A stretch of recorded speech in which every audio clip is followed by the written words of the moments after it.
Bonjour à tous et bienvenue sur ma chaîne Ma vie en Thaïlande du Sud. Alors aujourd'hui on vous refait un petit FAQ avec Yana. Bonjour. Donc dans un premier temps on va faire la mise à jour de l'ancien FAQ puisqu'il y a des choses qui ont changé dans ce que j'ai pu dire dans mon premier FAQ. Et ensuite on a rajouté des nouvelles questions qui ont été posées. Premièrement, qu'est-ce qui a changé par rapport au visa ou entrée dans le pays? Alors, qu'est-ce qui a changé à l'heure actuelle? Nous, Français, comme beaucoup de pays d'Europe, on a 60 jours d'exemption de visa. Ce qui veut dire que vous n'avez pas besoin de procéder à un visa à l'avance. Il est fort possible qu'à partir de juin, il soit mis en place la carte électronique qui se fait aussi déjà au Canada. En gros, c'est vous devez renseigner votre vol aller, votre vol retour, au moins un booking sur place et un certain montant d'argent. Donc il parle de mettre ça en place à partir du mois de juin.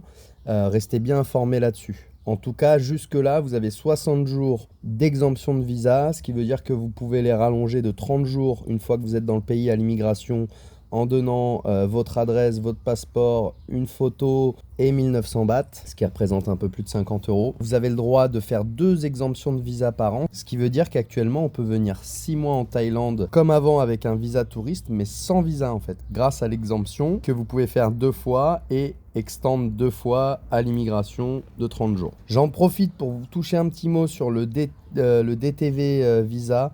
Il y a beaucoup de gens qui en parlent.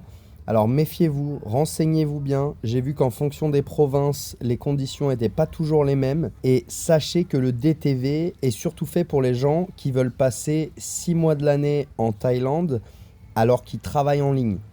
Ce qui veut dire que si vous voulez rester plus de 6 mois, vous devez vous fiscaliser en Thaïlande.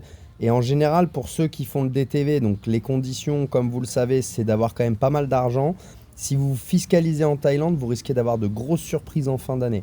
Méfiez-vous, il y a beaucoup de gens qui ne le savent pas, le DTV c'est un nouveau visa. Vous allez voir d'ici 1 ou 2 ans les retours de flamme sur certaines personnes qui n'ont pas compris ce qu'était le DTV. Donc encore une fois, comme dans mon épisode Investir, je vous disais, n'hésitez pas à monter une compagnie, c'est beaucoup plus intéressant. Je vous rappelle juste les conditions. Donc quand vous prenez l'avion, que vous venez en Thaïlande, on vous demandera, si vous n'avez pas de visa, un vol retour. C'est une obligation pour la compagnie d'assurer à la Thaïlande que vous avez bien un vol retour. Si vous trichez là-dessus, les conséquences peuvent être graves. Moi, ce que je vous conseille, ça m'a coûté 15 euros. J'ai pris un billet de sortie du territoire avec annulation comprise. Voilà, j'ai payé l'assurance 15 euros et c'est ce qu'ils m'ont pas remboursé. Mais du coup, j'avais quand même mon billet. En sachant que j'allais faire mes visas, moi, j'étais pas inquiet. Mais c'est vrai que les compagnies sont en droit de vous refuser sans remboursement d'entrer sur le vol parce que les conditions disent bien que si vous n'avez pas un billet de sortie dans les 60 jours, ils ont le droit de vous refuser l'accès au pays. Donc faites bien attention à ça.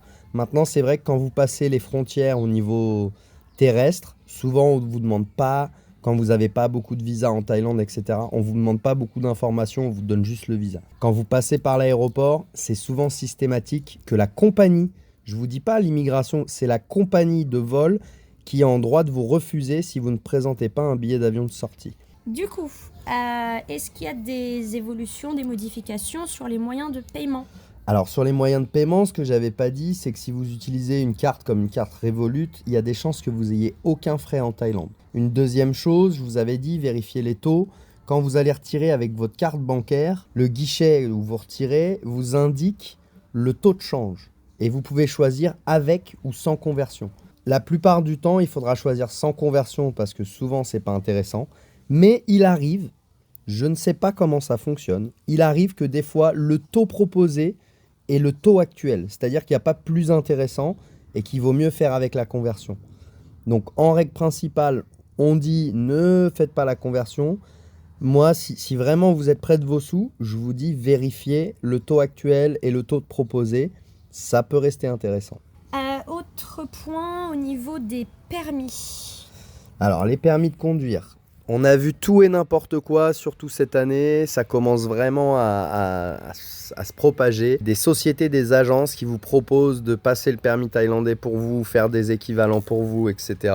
Sachez une chose en Thaïlande, être détenteur d'un permis thaïlandais est soumis à des conditions. La première, il faut être résident en Thaïlande. Ça veut dire qu'il faut être plus 6 mois de l'année en Thaïlande. Si c'est pas votre cas et que votre visa donc ne va pas dans ce sens, vous pouvez vous faire saisir votre permis de conduire, saisir le scooter, votre passeport et vous serez mis en détention pour la fraude. Donc faites très attention à ça. Il y a énormément d'agences qui vous disent ouais on le passe pour vous, etc.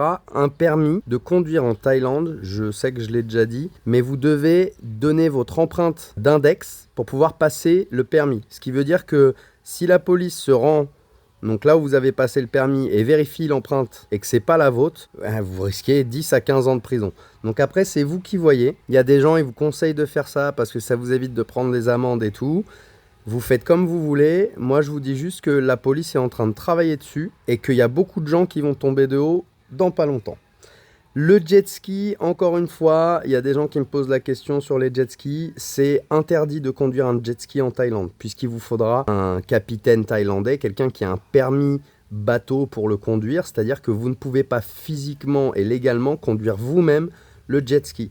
À partir du moment où on vous propose cette activité, c'est une activité illégale. Si vous arrive quelque chose, ce sera tant pis pour vous.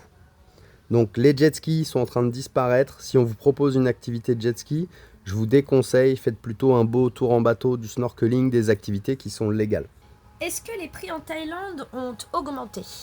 Alors oui, les prix en Thaïlande ont augmenté comme partout dans le monde, hein, et puis le baht s'est renforcé, ce qui veut dire que l'euro est un peu plus faible par rapport au baht, donc on l'échange plus à 38, 39, on l'échange plutôt à 34, 35. Donc ça impacte aussi sur l'effet de c'est pas cher la Thaïlande, puisque pour vous ça va vous paraître plus cher puisque le taux de change est moins intéressant à l'heure actuelle. Maintenant les prix ont augmenté, oui, dans certains endroits de façon c'est insensé, voilà, de façon insensée. Vous avez des hôtels qui étaient à 60 € la nuit en haute saison, qui sont des beaux hôtels, mais qui valent pas plus de 60 € la nuit en haute saison, qui aujourd'hui sont à 380. Les prix ont pris 320 € la nuit sur certains hôtels qui n'ont pas changé de standing. Dans tous les endroits touristiques, les prix sont devenus fous de janvier à avril. Encore une fois, on vous conseille, nous, de venir de avril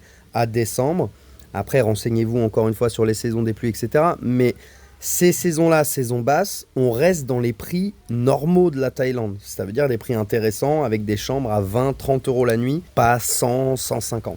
À propos des cartes SIM. Alors sur les cartes SIM, j'avais dit qu'il fallait les prendre à l'aéroport. Effectivement, à l'aéroport, maintenant, c'est devenu compliqué de trouver une carte SIM intéressante. Il faudra plutôt se tourner donc vers la boutique directement AIS, TrueMove, Dtac, ou dans tous les 7-Eleven, on vous proposera des cartes SIM que vous pouvez acheter. Donc on vous demandera votre passeport, etc. pour faire l'activation. Partir en famille, voyager avec des enfants, ça se passe comment ? On voit de plus en plus de familles voyager avec leurs enfants, même leurs enfants en bas âge, hein. On voit de plus en plus de bébés. Donc à savoir que la Thaïlande, c'est pas encore tout à fait adapté à ce genre de tourisme. Il y a beaucoup d'endroits où vous ne trouverez pas de garderie ou de centre pour enfants. Ce que vous allez peut-être chercher en vacances, c'est-à-dire avoir un moment où vous pouvez laisser vos enfants quelque part et vous aller faire des activités d'adultes, ça va être peut-être un peu compliqué dans un premier temps, à savoir que vous pouvez quand même trouver des babysitters. Babysitting, les Thaïs se feront un plaisir de s'occuper de vos enfants pour un prix de babysitter moins cher qu'en France. Donc ça peut être vraiment intéressant pour vous de vous renseigner quand vous allez dans un lieu, si vous voulez faire de la plongée ou quelque chose comme ça, de voir si vous ne pouvez pas trouver, pas une fille au père, mais vraiment une babysitter qui pourrait vous garder vos enfants jeunes ou en bas âge pendant un certain moment. Alors à savoir, comme il y a de plus en plus de familles, il y a des activités, des choses qui se développent. Ça prend un peu de temps. Je pense que d'ici l'année prochaine, il y aura quand même encore plus de choses, comme peut-être des centres Mickey, ce genre de choses, dans les années à venir, puisque, encore une fois, il y a de plus en plus de familles et d'enfants en bas âge. Où sont les plus belles plages ? Alors ça, c'est une question qui revient souvent. Les plus belles plages, ça dépend ce que vous entendez par plus belle plage. Si vous parlez d'eau vraiment cristalline, merveilleuse, oui, il faut aller sur les îles, surtout les îles du sud, comme Koh Lipe, Koh Phi Phi, Koh Kradan, Koh Ngai, Koh Lanta, qui est vraiment magnifique.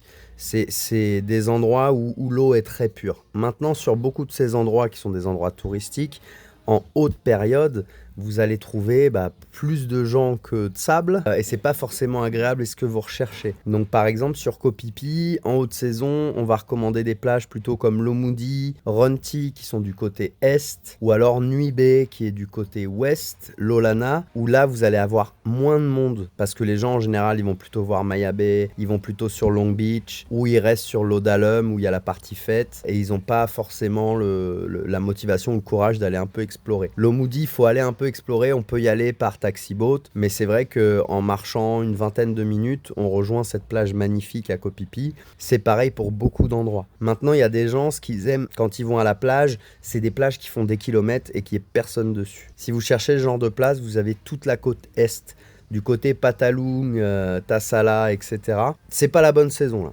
Il faudra attendre plus fin février, début mars pour vraiment profiter d'un soleil magnifique et pas de vent, pas de vagues et pas de pluie, tout ça. C'est des plages qui n'en finissent pas, qui sont juste magnifiques avec personne dessus. Donc voilà, je vous ai fait une petite mise à jour. Je vous ai rajouté 2 petites questions. On vous prépare un 3e FAQ parce que sur les conseils de Yana, on a préféré faire des FAQ plus courts, plus intéressants. Voilà, je vous remercie de m'avoir écouté. À bientôt. Au revoir.